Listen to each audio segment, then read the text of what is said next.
Hey there, friend. What's up? Hey, my man. What's shaking? Ooh, I see new chat. All right, cool. It worked. Randy, Cool. hello. Hello, everyone. Good to see you guys tonight. What's up? Good evening. Hey, Mike. What are you doing? How have you Uh, been? I've been, hey, look, I've been doing, I've been doing my thing. Which is your thing? Well, I mean, a little bit of bowling, a little bit of moving, a little bit of selling, a little bit of researching, and Getting ready for the you show? know, huh? Getting ready for this show? Yes, yes, always.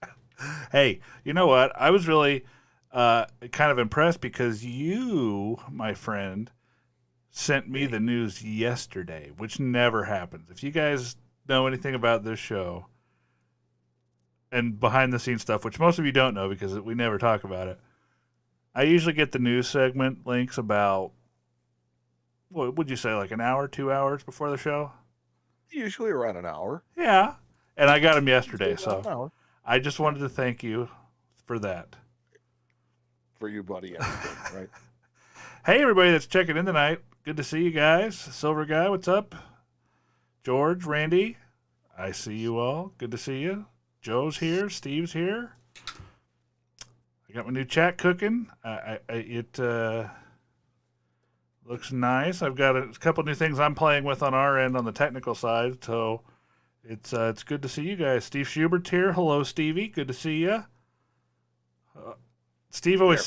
Steve always says that he watches the show while he's laying in bed and he projects it on the TV. So I hope he's doing that right now and relaxing because we were busy today. So I wonder if Steve Vesley is an old Terry Boers fan because he gave me the "Hello, boys." hello, boys. That's a very Terry Boers. And we have a sports station here called The Score, and Terry Boers is a somewhat beloved, somewhat be-hated Be sports hated. writer from the Chicago Sun Times, and he was a really great sports talk broadcaster. I Okay. mean, really, really good. He's still around. I shouldn't talk like him, like past tense, but yeah, that was the way he would always greet people. Hello, boys. That's funny. Yeah, Well, so far it looks like all my things are working. That's good. I was a little nervous yeah. because I haven't used it before. So, The um, first time for us with anything, we don't tend to have a tremendous track record, do we? what's that? As far as No. getting things to work the first time? Right. Yeah, no. So, So, I mean, the fact that it's working at all, yes, definitely a plus. it means I'm getting better at this. You are.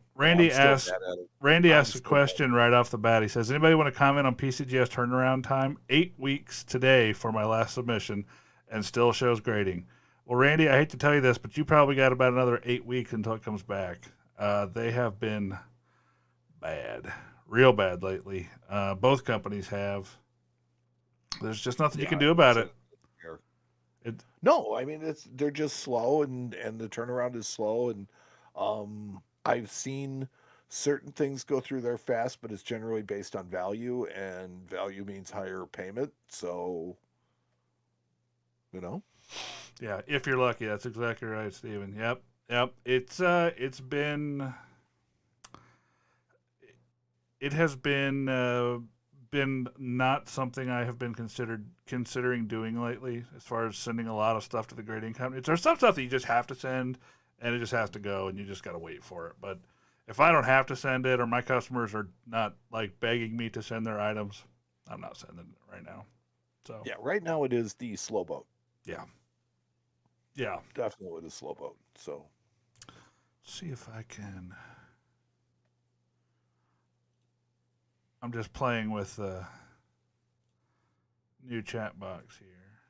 Oh, it looks I'm pretty trying to good. see the chat box. Let's see. It looks pretty good. Oh, there we Warren, hello. Good to see you. Good to see you. go. Warren. Oh, That's cool. yeah, yeah, it's working. I'm happy that it's working. So, did anybody go to Baltimore this week? I did not. We stayed home. Just worked around the Our office. guy went. Yeah, I know. I figured you guys would send your guy. Yeah. Our guy went. I didn't have to. I never have to. I love that. I get all the parts of working in a coin shop without a little traveling. It's great. Yeah. Yeah, that's Yeah. true. I don't mind the traveling sometimes. It's when you got to do them like every other week that gets really bad. Yeah. Well, I don't know. I mean, I think that some people's level of comfort traveling due to COVID, Sure. Yeah, that makes sense. it all varies now. And I'll tell you where so look, if you live in a town of 10,000 people, your risk is way, way less than somebody who lives in a town of 5 million people. I mean, they're in a city of 5 million people. Yeah. That's just the numbers, right? Right. So it is something that I have to think about all the time. And so it's more top of mind to us. Right. That's all. Yeah, that's true. Does my audio sound better tonight, guys? We had some complaints last time that I was a little quiet. Do I sound better before we do this show and then people Yeah. complain And I'd about it? like to know if I sound over the top, over I modulated, think I've because, got you guys. I think I've got us about even, which is my plan. But if I sound real quiet, please let me know. and if I sound fantastic, You always just let sound me know. fantastic, my friend. You always sound fantastic. Thank you, my friend. Thank you. Thank you. Thank you. Yeah, no, Sounds for a good. while we Thank had you. things though where they sounded really, really good. We still do. I think it's just as every time we do a show, it's just like we want to. I want to make the best darn stinking show we can. I love Yeah, these shows. I love doing these shows, yes. and yeah. So I'm working on getting everything. I hate it when somebody says, "Oh, this was not good." That makes me like, crap. So hopefully this show, I have it.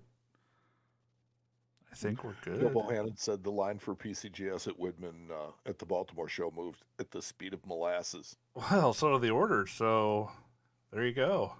Yeah. Well, I mean, still.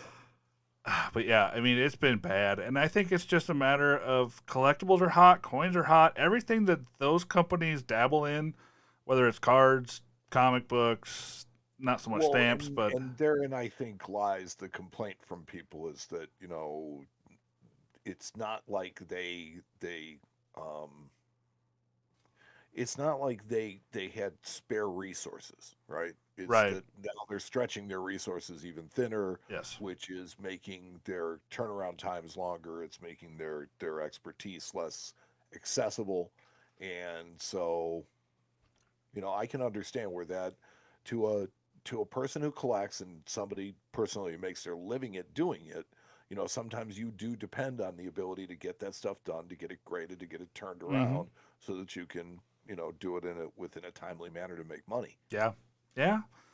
And I actually had a coin I sent to NGC for Reholder, and I just was looking through my orders one day and I noticed that it hadn't showed up yet. And I thought, oh no, I hope this package didn't go missing. So I called them and said, hey, I just wanted to make sure you guys have this.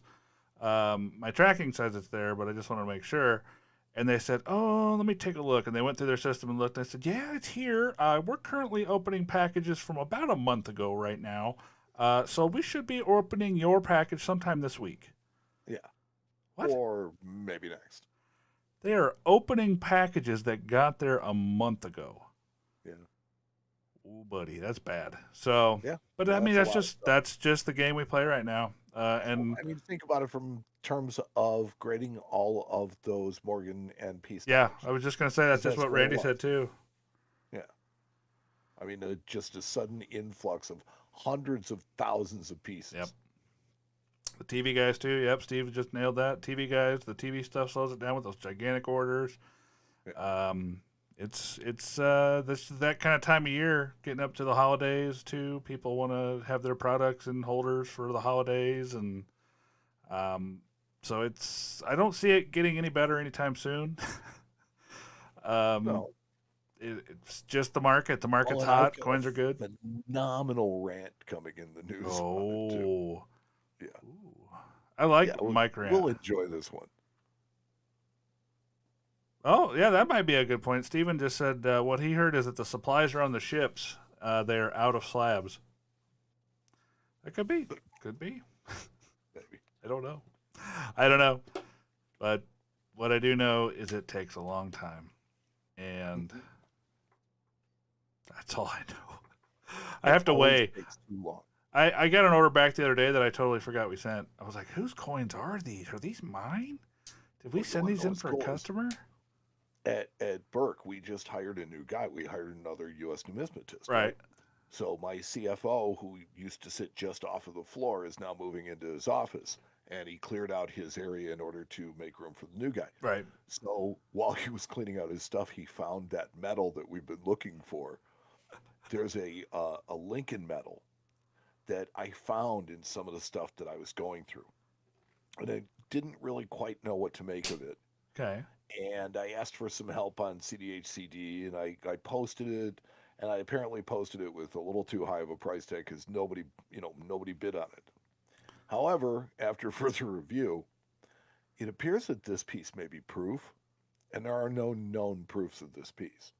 Huh. Yeah, some of those pieces kind of come with a proof finish, though. So Yeah, not with all the research that I've done on this one, we have every reason to believe that this is something special. cool. Well, I hope it is, and I hope So in 2 years when I you get it hope back so, that it. but you have to send it in order Yeah. for it to happen. So. Yeah.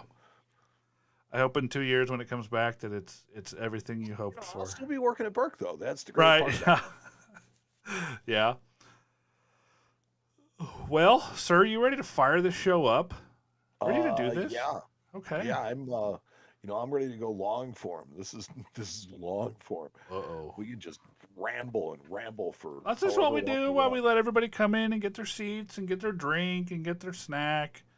That's what we're doing here. So, all right, guys. Well, let's do this.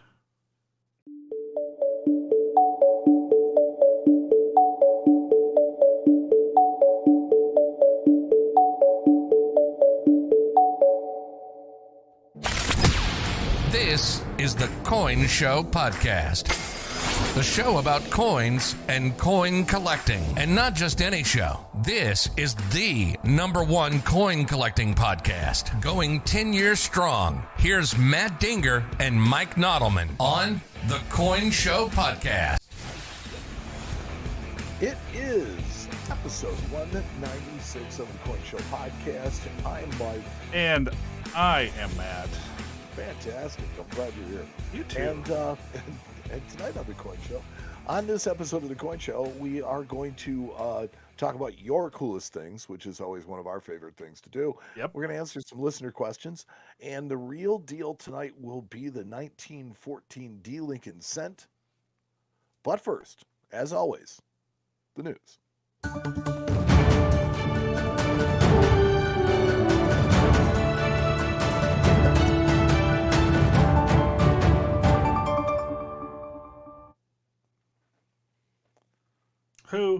Wait, before I jump over to it, my favorite part of the show. Who is it? Who's the sponsor tonight of the news? Okay, so we got a new sponsor tonight. Okay. Somebody we haven't heard from before. So tonight, the news is brought to you by Chin Straps. When life really gets rough, we're there for you most. We're Chin Straps. Chin straps. Oh boy. So, Matt, Sir. I'm losing my voice. Oh no. My kids will be happy. Heritage Auctions has sold a rare 1873cc seated dime. I saw this story when you sent it over yesterday, and I was looking at it. I actually was not paying attention to this coin. Yeah. So an 1873cc with arrows seated dime in an NGC MS65 holder sold for $180,000 in Heritage's November 11th auction. Wow. That's a coin that I don't pay a lot of attention to. I'm not a huge dime guy, but that seems like a lot of money. Well, this is one of only 2 mint state coins of this particular date and mint mark. Well, that makes sense then. Right. So, but still, I mean, for a dime to get 180 grand is a lot of money. Yes. 3 other coins realized values in the 6 figures. Really? Yes. So there was an 1872cc Liberty had double eagle, graded MS61. That got 144 grand. Good Lord. An 1873cc seated Liberty dollar, graded MS61 by NGC, and pedigreed to Eliasberg. Okay, so cool coin. Got 114 grand. Wow. And a 1799 Eagle, so that's a $10 gold, graded MS64 by NGC, realized $102,000. Gee whiz. Well, it seems like they had some strong action at the heritage sale, so that's good to see. Yeah. And a 1915S Pan Pack, round $50, graded MS64 plus by NGC, got 99,000. It didn't quite crack 100 grand. Wow. Cool. Well, that's good. That's encouraging news for the market, I think, for me at least. Sure. 2 other monster coins will be offered at Stack's Bauer's Rarities Night Baltimore auction. Okay. So that is probably going on. It's going on right now, actually. It happened yesterday. I think the article says, let's see, online bidding is already underway and will conclude November 23rd. Oh, So okay. 3 So days. there still is time to get in on these. So there is a 1797 Small Eagle $5 gold I love with those. a 15-star obverse. So it's a Small Eagle and a 15-star obverse. That's a odd pairing. Yeah, that's a cool coin. I love those early gold. GC Mint State 660, and it's the only Mint State coin of this variety in the NGC census. Cool. Super So, cool. Yeah.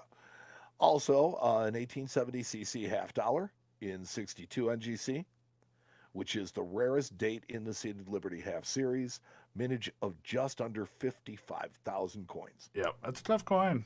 Very, very tough coin. Yeah. So the article goes on to tell us there are other NGC certified highlights. So there's an 1843 half-cent restrike, proof 66 red brown, a 1921 Walking Liberty half, graded 64 plus, an 1895 O Morgan, graded 61, Another tough coin. a 95 proof, graded 65 cameo, Another tough coin. 73 $3 gold with an open 3, 66 ultra cameo. I think that's beyond tough. Yes. I was going to say, I was just trying to think of another word for I was waiting for the superlatives to come on that one. And Speechless I was. $3 gold graded 64. Okay. 1795 Small Eagle half eagle, so that's the $5 gold, NGC 61. Okay. Let's see, and 1802 over 1 half eagle 65. Wow, that's a tough coin. 1796 eagle graded AU 58. Another tough coin. And last but not least, in 1912 St. Gaudens double eagle graded proof 65. Cool. Super cool. Not to be outdone, David Lawrence Rare Coins will be offering a complete set of Morgan dollars. Wow. Cool.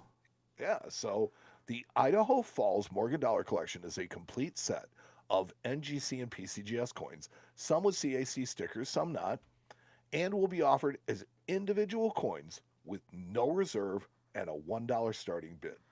Wow. Somebody is wanting to have a sale. That's cool.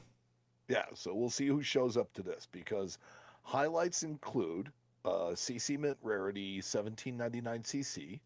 1879 CC. Yeah, I'm sorry. 1879 It's all right. You're old. CC. Whatever. Whippersnapper. 62 with a capped eye. Okay.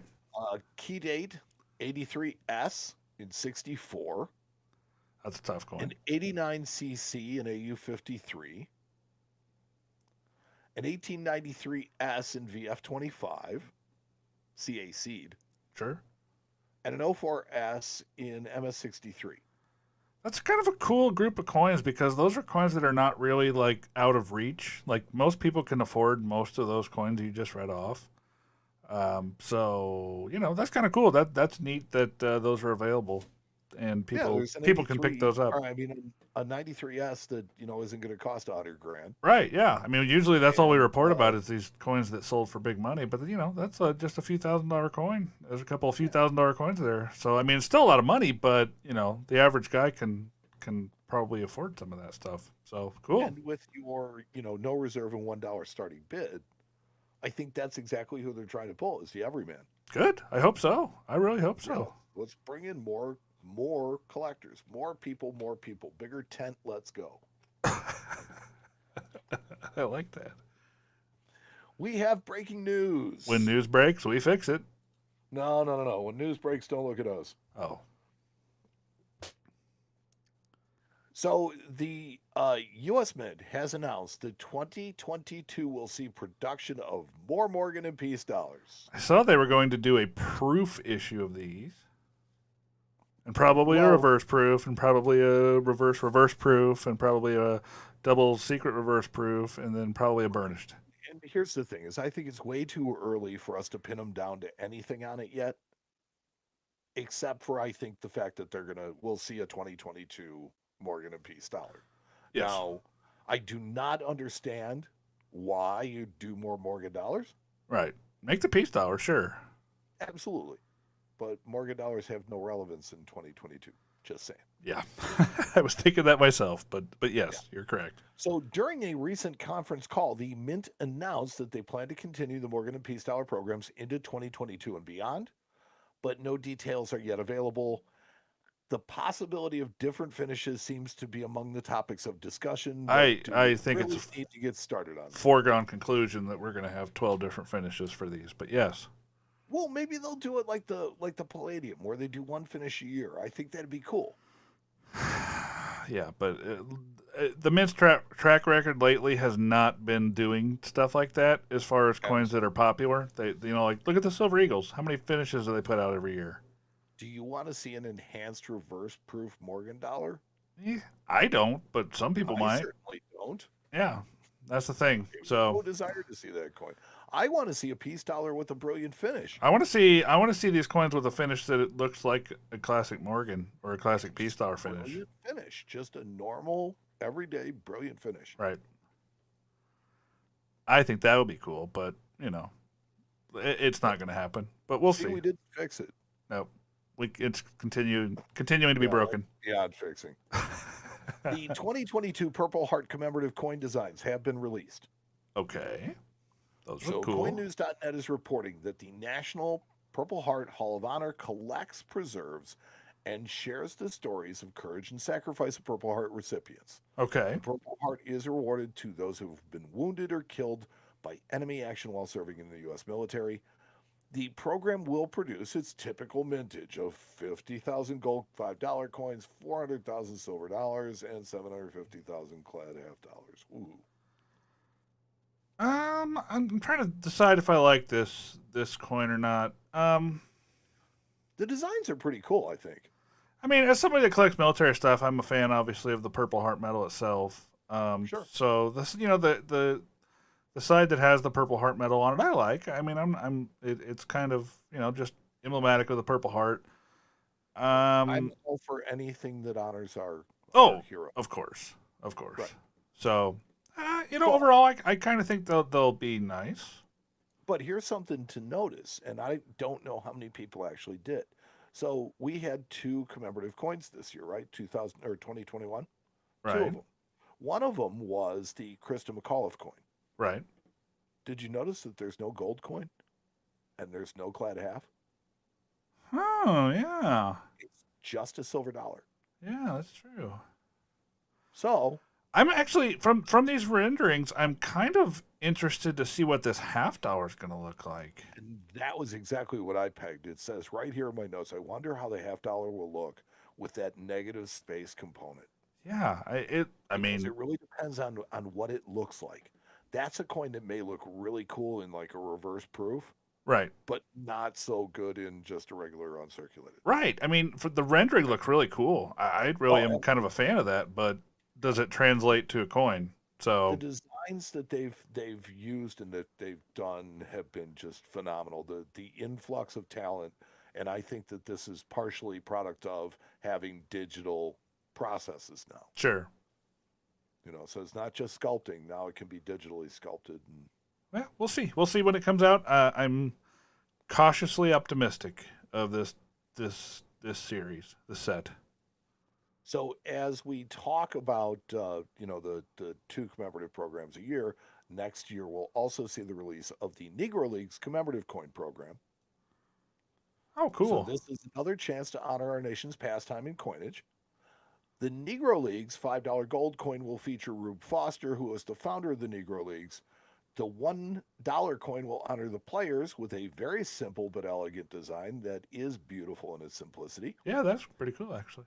And it has the obverse of a pitcher and the baseball, and the reverse a batter, umpire, and catcher. I just think it's kind of a cool heads tails related design, Right. which you don't see too often. And the $half depicts a bus, which not only served as a way of transportation from game to game, but at times served as a home when the teams were refused to be allowed to stay in hotels and restaurants. Huh. So, a progressive design that teaches about some of the struggles that the Negro League players faced. And, I think that's the educational element of these is sometimes just as good as the honor. Yeah. Yeah, I think that's a cool coin. I'd like to see these too. Huh. Cool. Yeah. Nice. The Mint has also announced the issue of a 2021 reverse proof set for the American Innovation Dollars. You don't say. Well, nobody cares if I do.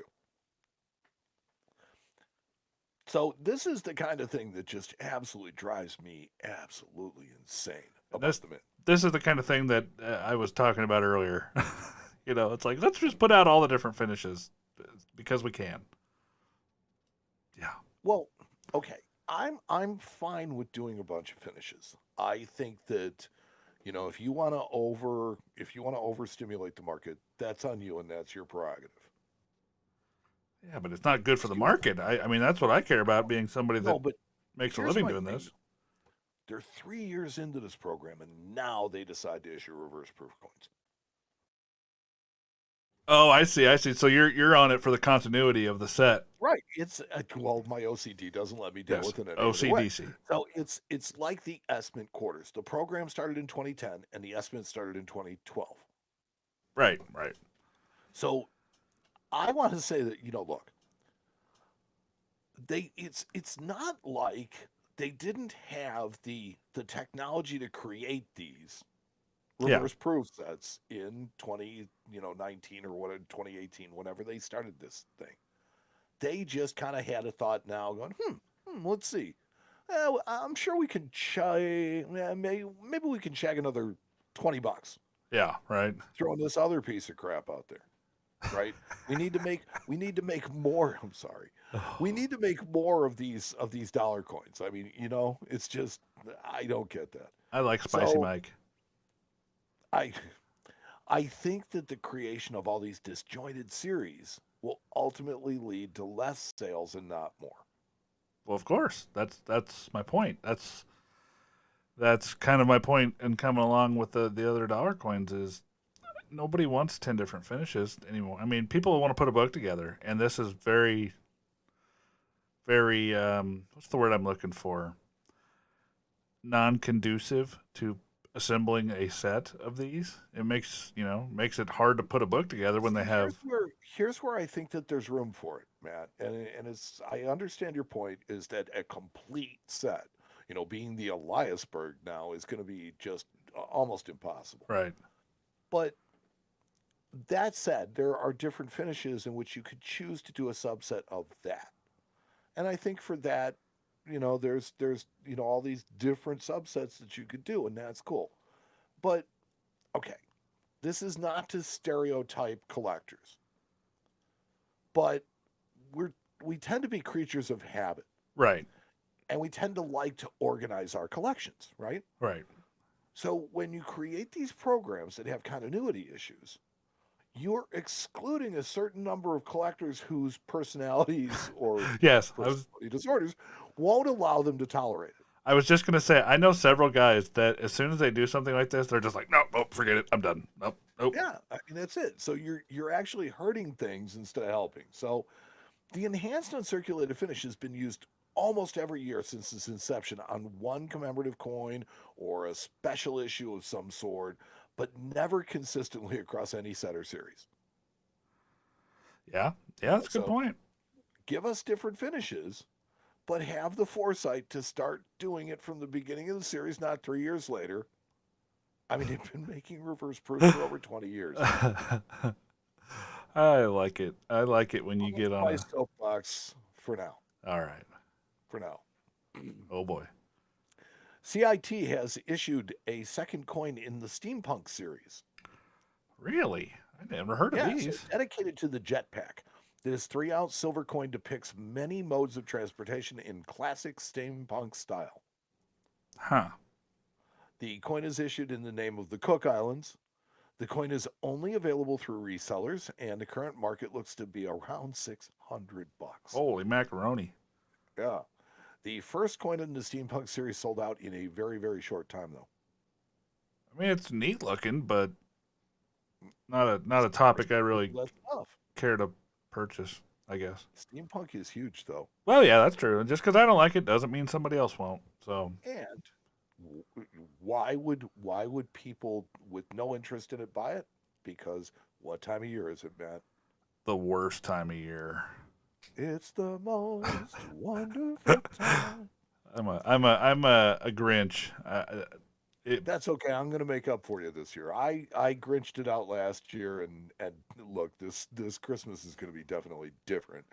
But I'm gonna be the smiling. I'm gonna be the guy. You're gonna be the guy wearing the red hat, telling everybody "Merry Christmas and Happy Holidays." That's gonna be Yeah, you. and hopefully I don't get a visit from those three ghosts. Oh boy. Anyways, so Australia reminds us that Christmas time is here. Oh, thanks, Australia. Time for sun, sand, and surf. It's Christmas down under.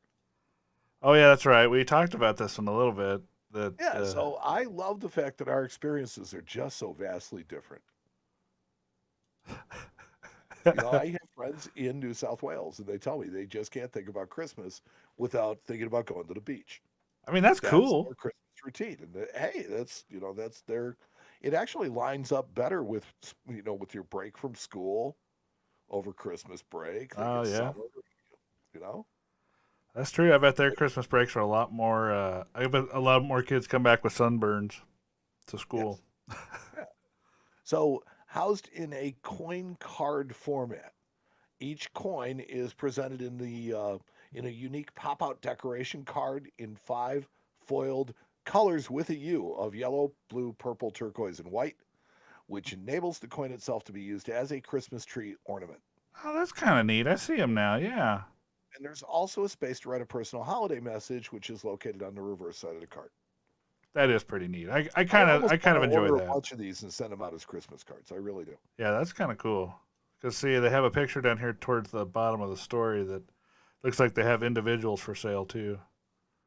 And it's an artistic design. It is. It would make a good Christmas ornament. Yes.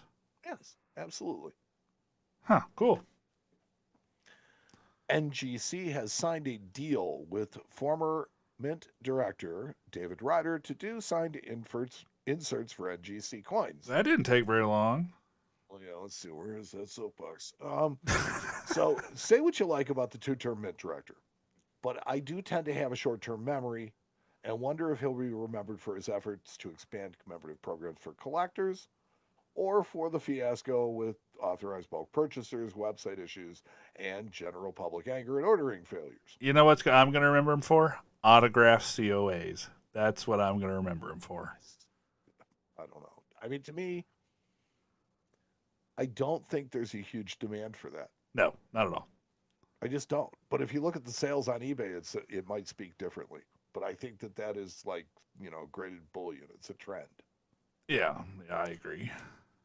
I think that mint directors that are the best ones, kind of like umpires, are the ones that you talk about the least. Right. Well, that is a good point. Actually, I think the more that the less you hear of their name and on our show, at least, probably the better.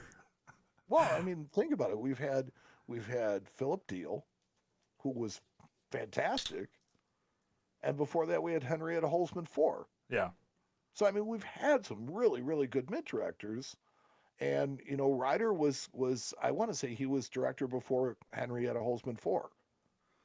So it's not like he hadn't done the job, but it just seems to me like like a lot of this stuff benefited David Ryder. That's just my Maybe. opinion. That's what it seems like. Maybe this was like his farewell tour. Maybe like now he's retired. Sure. I don't know. See, I want to say something, and I just Say don't think it's worth the liability. It's okay, yes, don't get us sued, buddy. right. So We but do not it's have a one of legal those things department, by the way. right. Yeah. So yeah, Mike and legal, Karen and legal called you. Um, no, but I don't seem to think that much of what he did this last time around benefited collectors. That's just my opinion. Yeah, I can agree with that.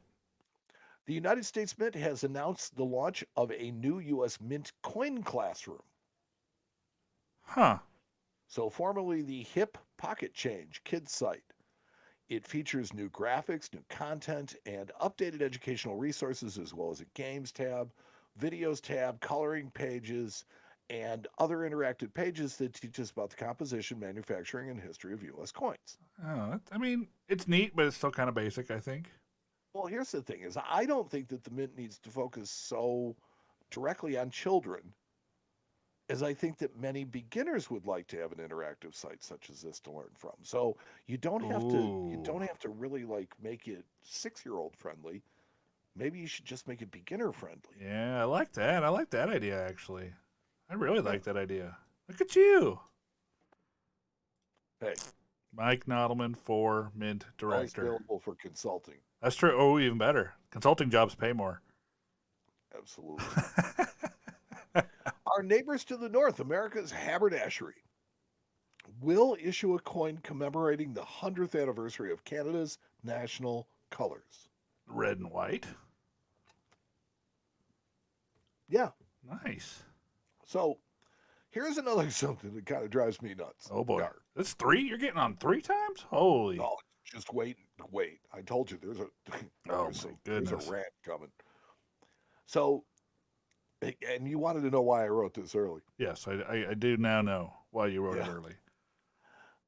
Canada was an independent Commonwealth nation since 1867. They were granted national colors with a U and a coat of arms in 1921 by King George V. Okay. But they'd been an independent Commonwealth nation since 1867, so Correct. almost 50 years at that point. And then they didn't adopt the Canadian flag as we know it until 1965.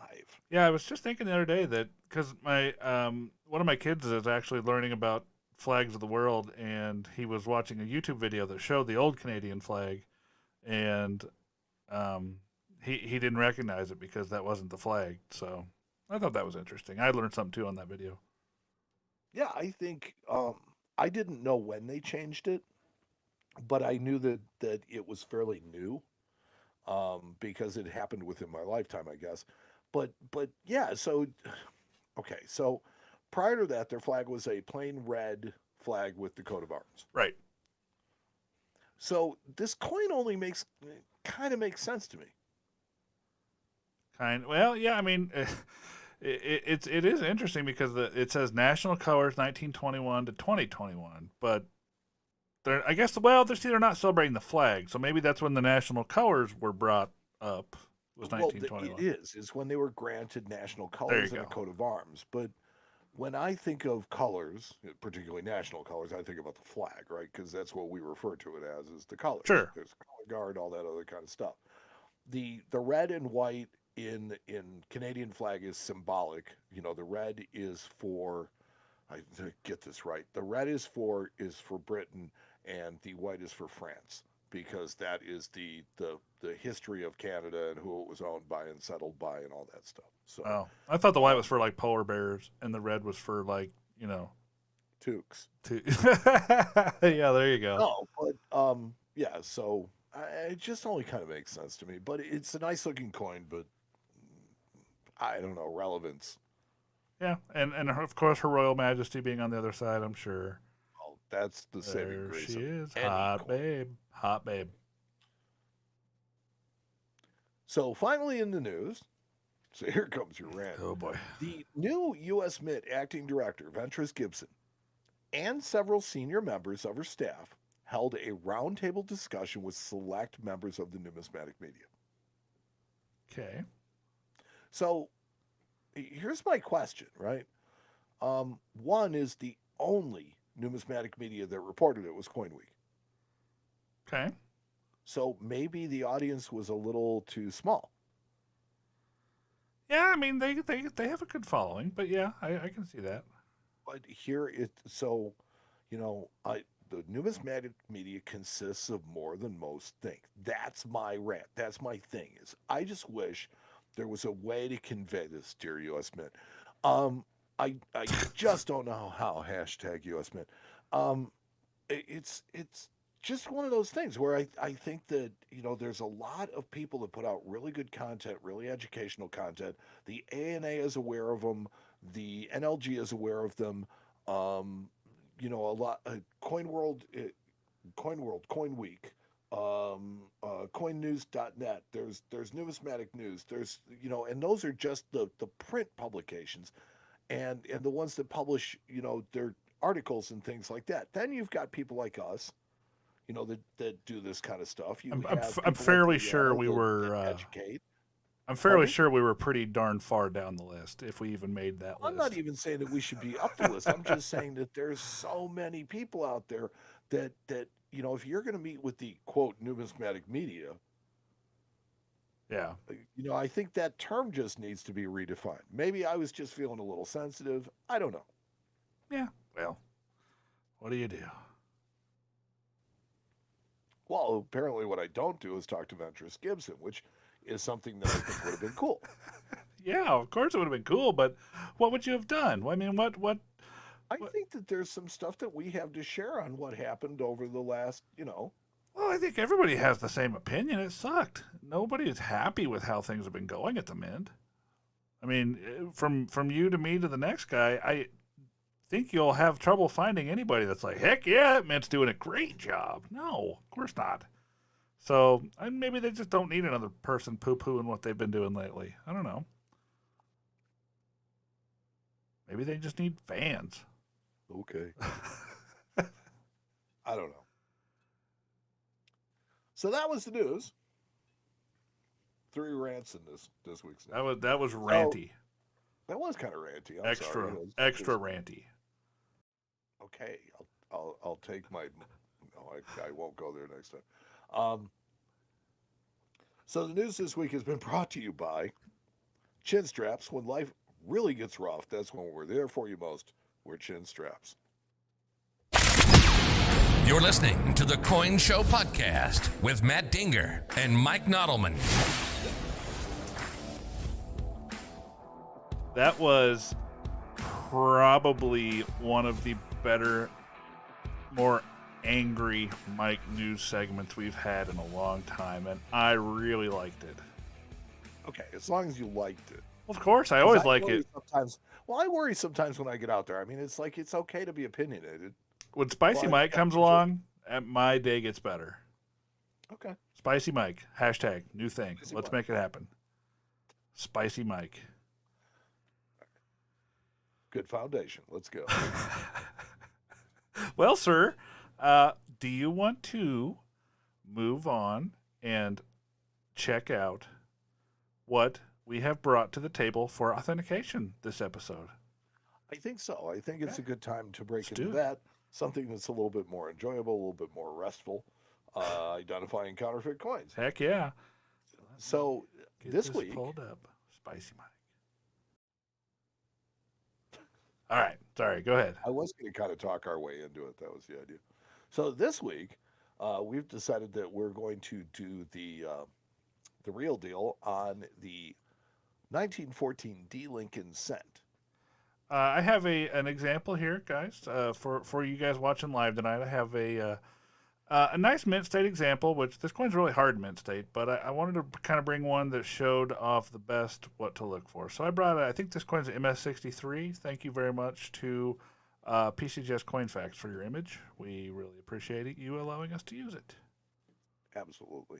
So, yeah, but one of the things that I think that's really important in using a mid-state example is that you can show exactly what everything looks like when it's crisp and fresh. Right.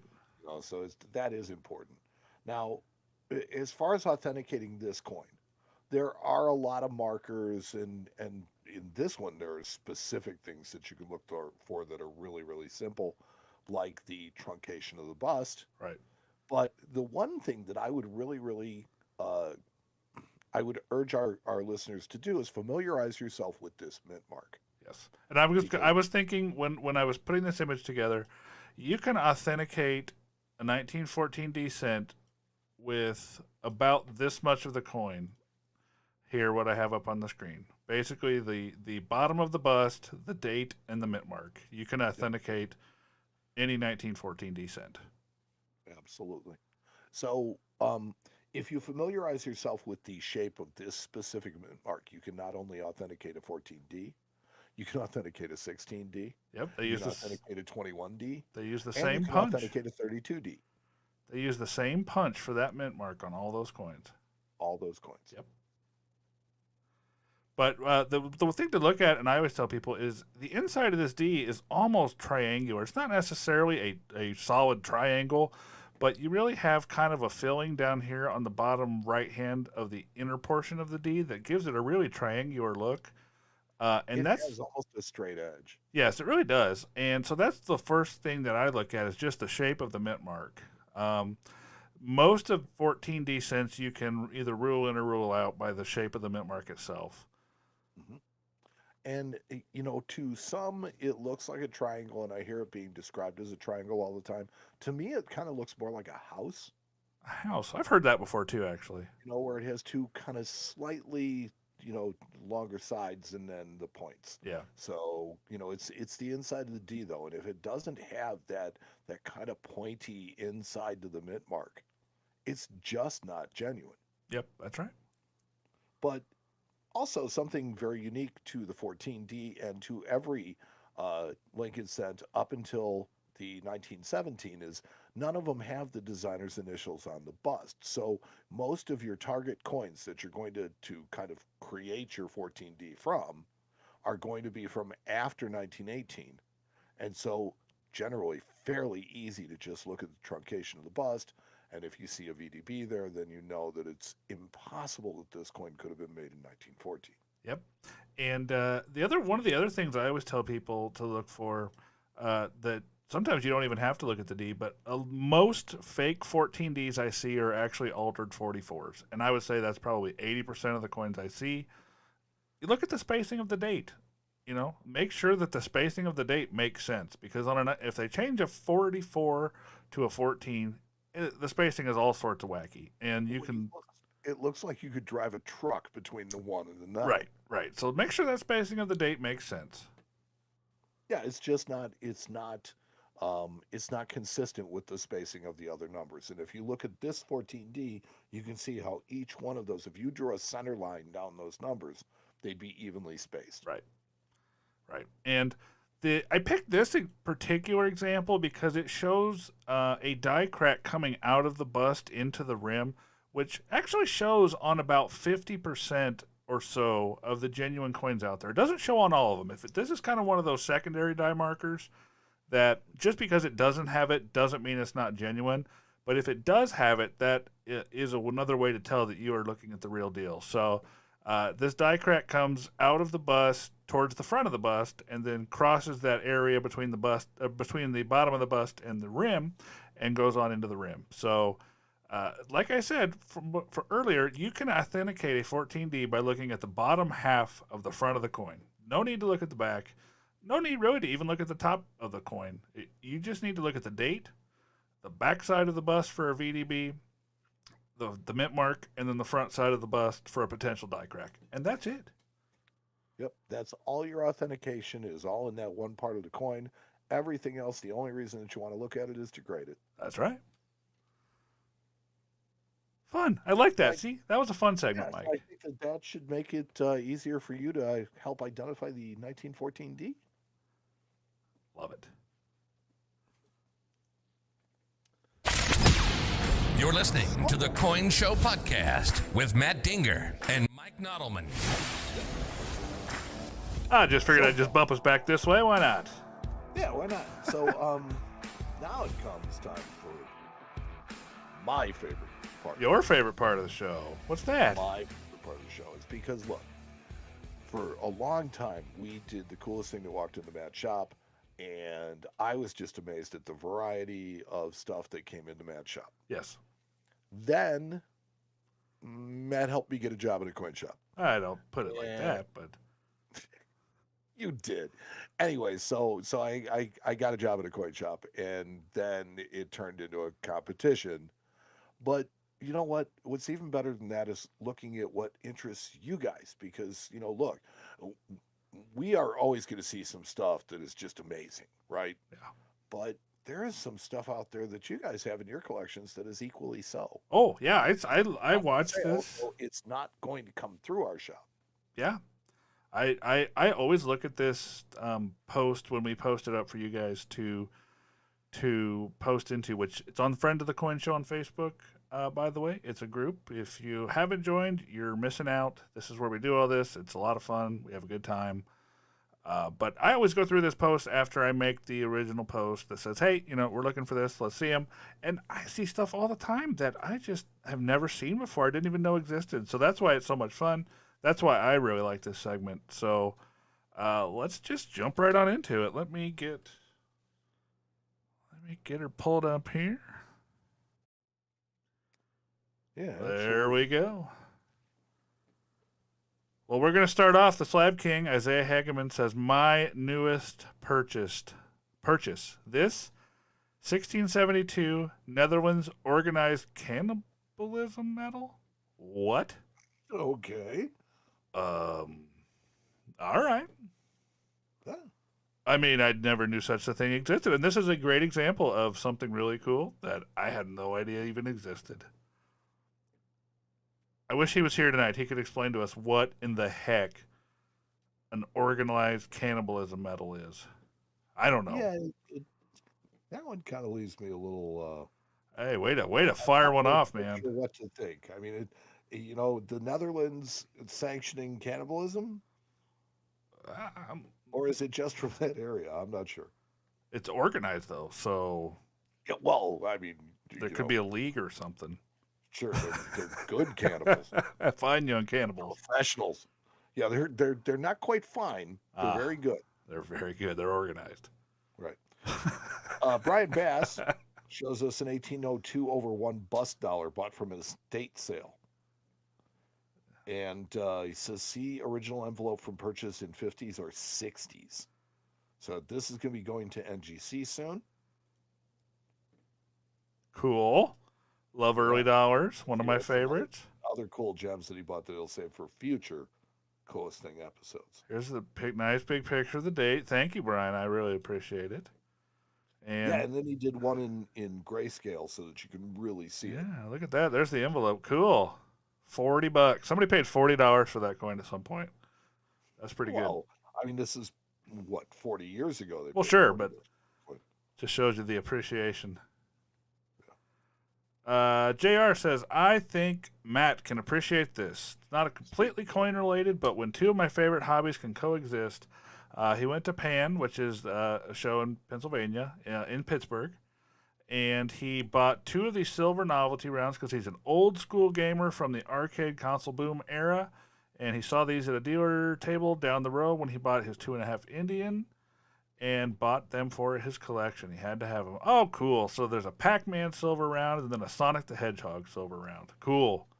I also as well like video games, and he knows that. So yeah, and I'm actually a big fan of the classic ones, the console. Oh yeah.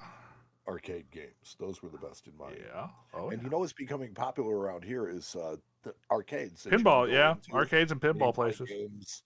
Well, it's like you pay one a flat fee and you can play all you want. So it's just kind of a new thing that they're doing around here a lot. Huh, that's cool. It looks like you picked up another coin. Let's see. 1911. 1911 Quarter Eagle, $2.50. Yeah. One of my favorite designs. I love those stinking things. Yeah. Who doesn't? Yeah. How do you not like that design? Let's keep moving on. Joshua Wright got this for my sister for Christmas. Now, I know what this is. I Do you do know what this too. is? Yes, I do. That's a Palladium Ballerina. This is a Russian Palladium Ballerina. So if you're not familiar with this coin, and unfortunately the picture is not very big, but it on the front it has a ballerina being helped by what is a male guy that does ballerina? What is that called? It's not a ballerina. No, ballerino. I don't know. I don't know. Sorry, I stumped myself A there. dancer, Dan. a backup dancer. but anyways, this is a Palladium and he got this for her because she used to do ballet. So that's a heck of a Christmas gift right there, Palladium Ballerina. Heck yeah. Had I not worked at Burke, I'd never known what that was. Yeah, I've owned a few of those over the years. Hiro Kano. Numismatic literature. This is a study of the obsolete banknotes from Rawdon, Wright, Hatch, and Edson. In New York? Well, that's of New York City. So let's see. Sundry comments and articles of interest, eliminating the seed of that time. So was this a company that made banknotes, kind of like the American Banknote Company? I guess I'm not familiar with that company enough to know. This is a book, and it just looks yes, thank you. like either these were the engravers or... Oh, yeah, that could be. Could be the engravers, sure. Yeah. Huh.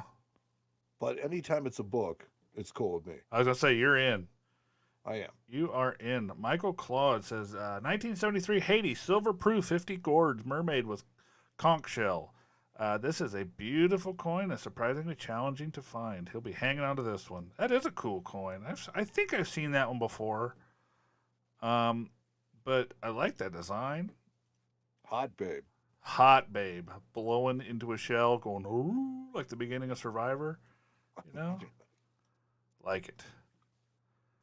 Jim Barlow picked these up at my first coin show visit. Super pumped about it. So these are this 1787 Connecticut. This is a cent, I want to say. It's a Connecticut copper, yeah, copper. Yeah, it's a copper of some sort. Colonial copper. Oh no! Sometimes they're shillings and sometimes not. Oh, no, and a hold on. There we go. 1797 draped bust cent. See if I can get back to it here. Yeah, whew, almost blew it up there. Sorry.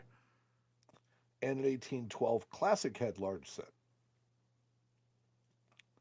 He has got the early copper fever, friends. Yeah, that is 3 really interesting coppers. Yep, early copper fever. Tony O'Neill post a Feuchtwanger cent. How do you say that, Mike? Yeah. Huh? Yeah, it's Feuchtwanger. Feuchtwanger. Yeah, that's right. Feuchtwanger. I never. You're the guy working at the place where you have to pronounce everything. I'm silly about it. I really like that design. I don't, and that's one of those kind of cool things that's really kind of still affordable. That most guys can go to a coin show and pick one up. It's kind of sort of a pattern, but not really. And it's kind of a token. It's got a denomination. So it's kind of crosses several different genres of collecting there. And it doesn't cost you an arm and a leg either. And still relatively affordable. So I'm always fond of those. The composition of this was how much? It was silver and I think they were German silver, if I remember correctly. Yeah, which is silver and tin and brass. I don't think there's any silver in it. Oh, okay. So it's tin and brass. Yeah. Okay. Because the color of them always kind of reminds me of the counterfeit halves and things like that that I see from the late 1800s. Yeah, that's the same kind of stuff they made them out of, I believe. Yeah. Or at least this mixed with silver so that they ping a little bit. Yeah. Let's see. Dennis Mendoza, my latest purchase. Dennis posted an 1842 $10 Liberty in a PCGS green label XF45. Can we just sit and admire this for a little bit? I'm going to. Yeah. That's a beautiful coin. Old rattler holder. No, it's a green label. It's not a rattler, but... Oh, it's not a rattler? Nope. Okay.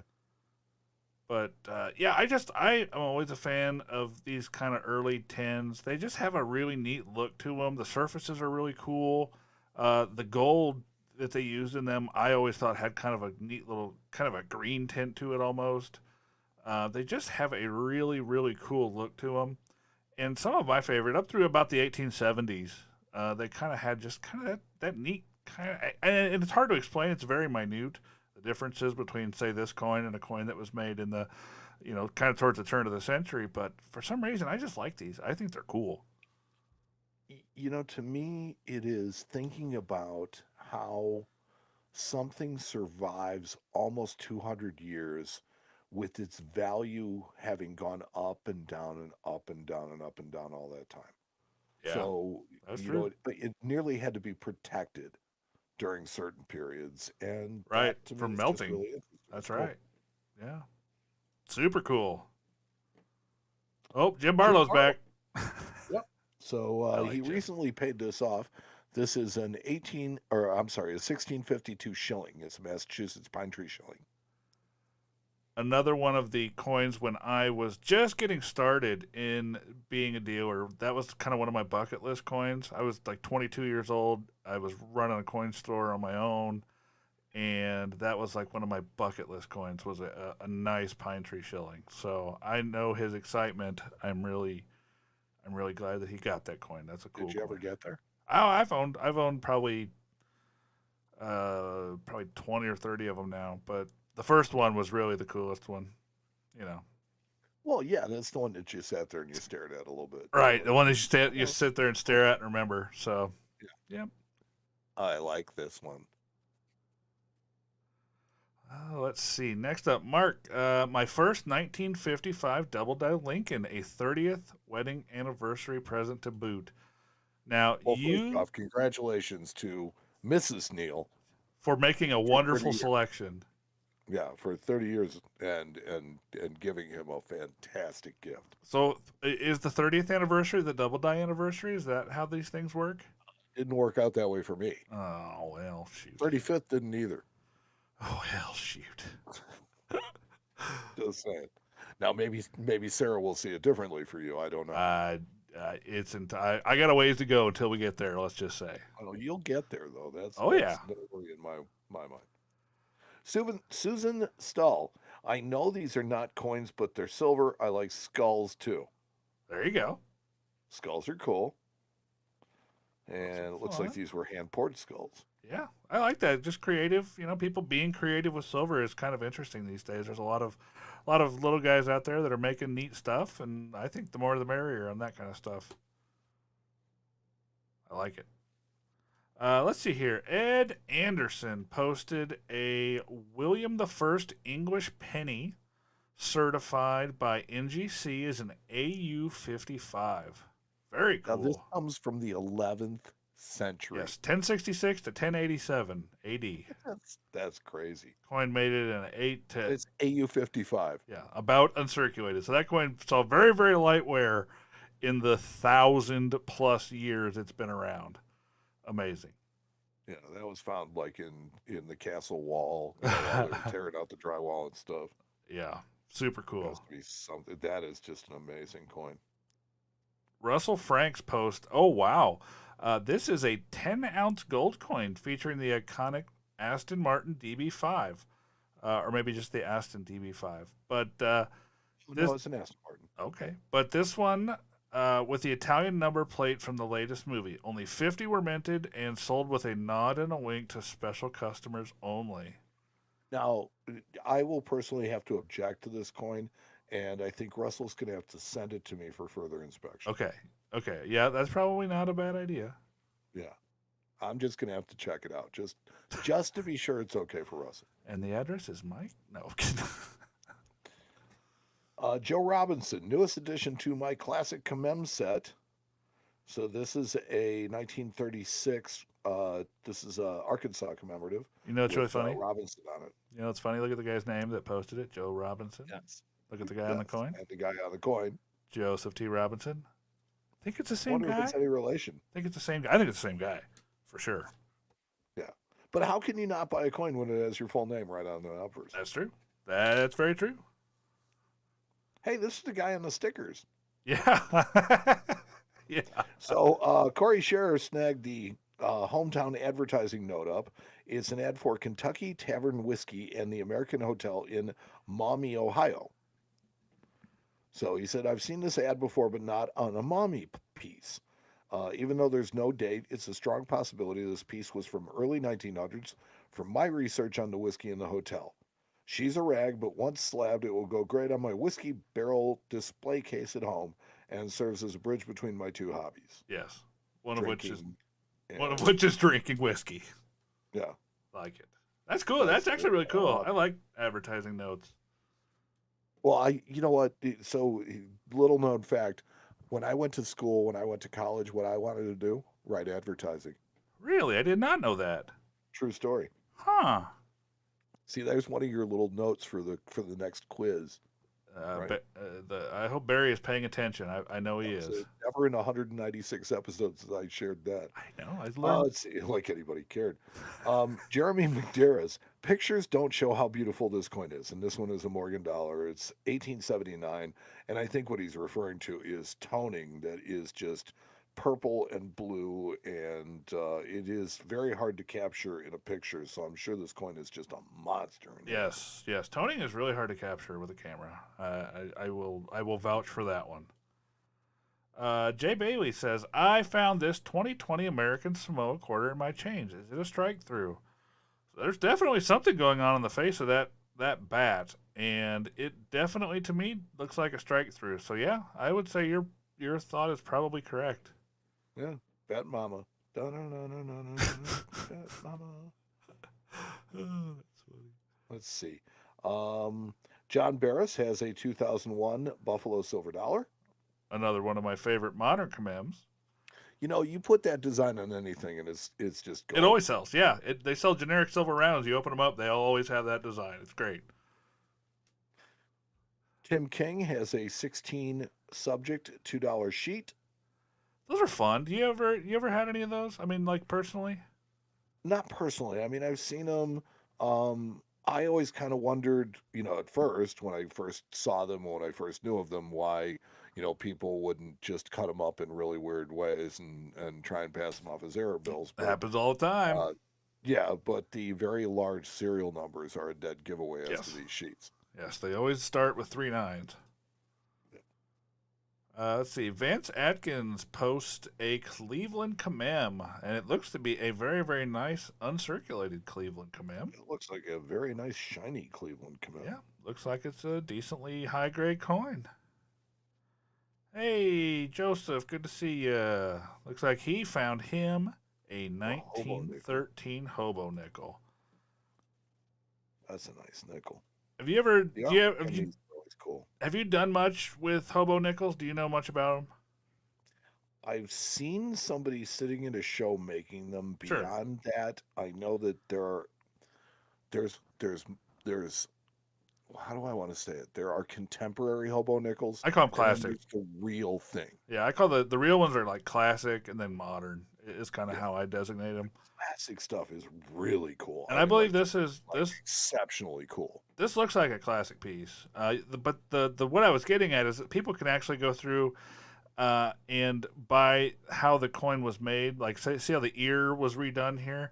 They actually go through and can identify the artist by certain traits, and they give them nicknames and stuff. So I was just kind of wondering if that was a technique that they used. Yes, I was just kind of wondering if that was an actual known artist or not. But I guess we'll never know. And then it looks like he also posted some colonials, a couple of Fugio cents, a New Jersey, and then it looks like a Nova. a Nova, yeah. Yep, it sure is. Cool. See, I'm getting better at this. You are. See, you do this for a year or so. Oh, your boss Will you posted be in one. Baltimore in December? Nope. Sorry, buddy. Me neither. Nope. You're all right. Your boss posted one. I'm gonna let you sell it here. I mean, read it here. Stalker posted. Picked it up at the Whitman show this week's Syracuse Tetradrom with the flowing hair Arethusa killer coin. That actually is a killer coin. I mean, look at the depth on that. I think it's really interesting because of all the dolphins on it. There's like 1, 2, 3, 4 dolphins on the front that all look like they're attacking her face. This is the help I'm being attacked by dolphins coin. Yes. Help me. SeaWorld's not all it was. The SeaWorld's not all was cracked up to be. Wizard, I don't want to be a dolphin. Okay, Paul Barber. I was looking at these things he posted, and I know what they are. Do you know what they are?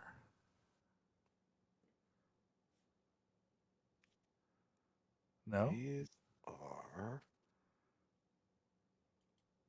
Is it a coin return or something? It's not a coin return. These were actually used. And correct me if I'm wrong. People email me, Matt@coinshowradio.com. But Oh, trust me, they won't. I believe these were used for authentication of coins. Basically, you would slide the different coins through those, and it would.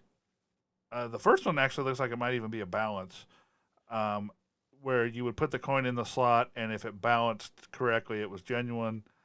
And then the other one, the bottom one, looks like it had to do more with size than anything else.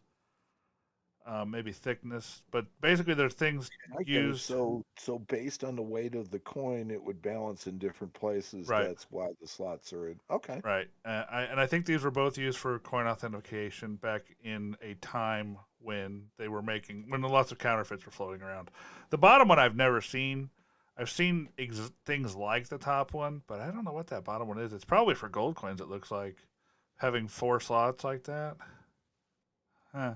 Yeah, we should ask Paul for more information. Yeah, super cool, whatever they are. Very cool. Ash Dobbs, here is a pretty cool half taler from Hungary in 1693. I've been stuck on these old European coins. Obverse shows Emperor Leopold, commonly called the Hogmouth because of his enlarged Habsburg jaw. The reverse shows an imperial double-headed eagle. These coins were made on a roller press, so they are naturally curved. That's right. Yeah, I've owned quite a few of those over the years too. I really like them as well. So super cool coin, Ash. Thank you for sharing it with us. Joe Bohannon, good to see you posting here. Fresh from the Baltimore show, he finally bit the bullet and is starting a 1936 proof set. Ooh, buddy. Dealer said 4 people promised him they'd be back. He was about to become the 5th and then decided to just buy the coin. And he shows us a really nice looking 1936 dime in a PCGS Proof 64 CAC holder. I have a couple customers of my own that are actually working on 36 proof sets, so I know the struggle very well. Now, my question is when you work on a 36 proof set, do you include the satin finish? Do you include the brilliant finish On the nickels? Well, I mean, there's both the cent and the nickel. Yeah. I don't know. I know that I'm not sure the registry does, and I think that might be what he's after here. Maybe that's a question that Joe can answer for us. I'm not sure, to be honest with you. I have determined that if I really pursue anything, bigger in coin collecting again, Yeah. it is going to be, to have a nice proof walker, a nice proof Mercury. Yep. And there's Joe in the chat. He said that the registry does require both. So thank you, Joe. Good to see you. Yep. Nice. From across the pond, Malcolm McGaw. Yep. A Roman Republic denarius minted in 109 to 108 BCE, making it about 2130 years old.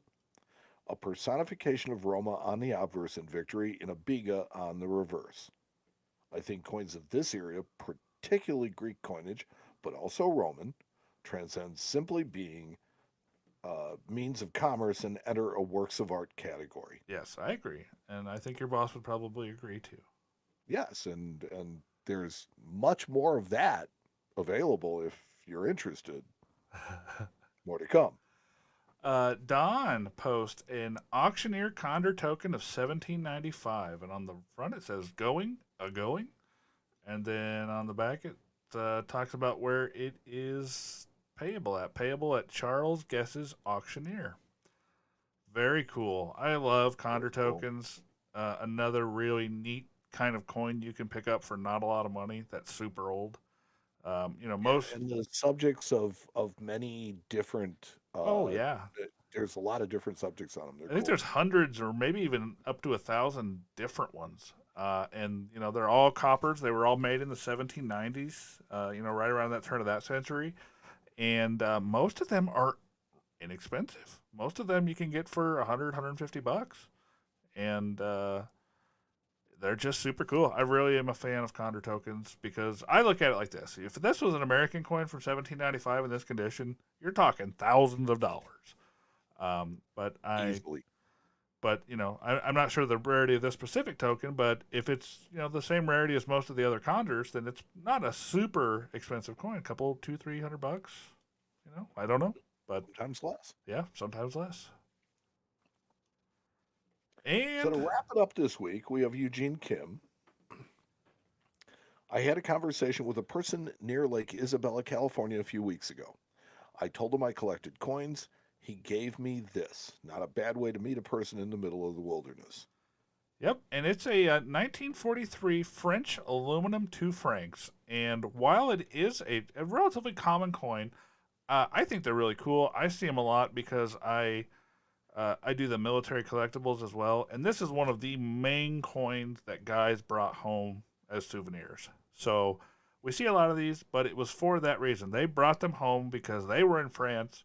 They were using these coins. They picked them up, stuck them in their pocket, brought them home for their kid brother and their kid brother's friends, and so this is where a lot of these coins come from, and so it's very very nice and interesting to see that this coin was given as a gift. When was the occupation currency? Uh, Was that 44? during the occupation. No, I mean there was some of these that were made by Germany, and I thought it was in either 43 or 44. So I was wondering if this was. I But I don't don't think so. I don't I think specialize that. in this stuff, unfortunately. I just know that I see it all the time. Yeah, me too.